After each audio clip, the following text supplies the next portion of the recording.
അമേരിക്കയുടെ മുൻ president Barack ഒബാമയുടെ വീട്ടിൽ കാമുകിയുമായി ലൈംഗിക ബന്ധത്തിലേർപ്പെട്ട സീക്രട്ട് സർവീസ് ഏജന്റിനെ ജോലിയിൽ നിന്ന് പുറത്താക്കി. ഹവാലയിലെ കടൽത്തീരത്തെ വസതിയിൽ വെച്ചാണ് വാരാന്ത്യ ആഘോഷത്തിന്റെ ഭാഗമായി കാമുകിയുമായി ബന്ധപ്പെട്ടത്.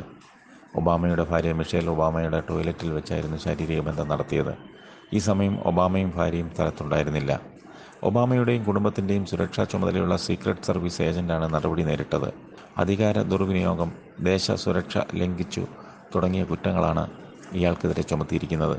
2022 സംഭവം നടന്നതെങ്കിലും കാമുകിയുടെ ഓർമ്മക്കുറിപ്പ് പുസ്തകരൂപത്തിൽ അടുത്തിടെ പുറത്തു വന്നതോടെയാണ് വിവരം പുറത്തറിഞ്ഞതും നടപടിയുണ്ടായതും.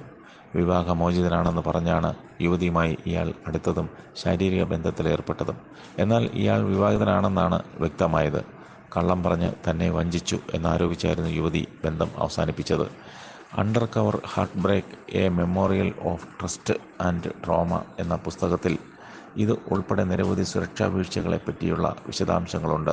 മിഷേലിൻ്റെ ടോയ്ലറ്റിൽ വെച്ച് സെക്സിലേർപ്പെടുന്നതിൻ്റെ പ്രശ്നസാധ്യത കാമുകനെ ധരിപ്പിച്ചപ്പോൾ പുറത്താരും ഇക്കാര്യം അറിയില്ലെന്നും അറിഞ്ഞാൽ തന്നെ തനിക്കെതിരെയായിരിക്കും നടപടിയുണ്ടാവുക എന്ന ഉത്തമ ബോധ്യത്തോടെയായിരുന്നു കാമുകൻ്റെ പ്രവൃത്തികളെന്നും യുവതി പുസ്തകത്തിൽ വിവരിക്കുന്നു. ഇക്കഴിഞ്ഞ ഒക്ടോബർ 28 പുസ്തകം പുറത്തിറങ്ങിയത്. സംഭവത്തെക്കുറിച്ച് അറിഞ്ഞയുടൻ രഹസ്യാന്വേഷണ വിഭാഗം അന്വേഷണം തുടങ്ങി. സത്യമാണെന്ന് കണ്ടെത്തിയതോടെ ആദ്യം സസ്പെൻഡ് ചെയ്തു. അന്വേഷണം പൂർത്തിയാക്കി റിപ്പോർട്ട് സമർപ്പിച്ചതോടെയാണ് പിരിച്ചുവിട്ടത്. ഇയാൾക്കെതിരെ ഇനിയും നടപടികൾ ഉണ്ടാകുമെന്നാണ് പുറത്തുവരുന്ന റിപ്പോർട്ട്.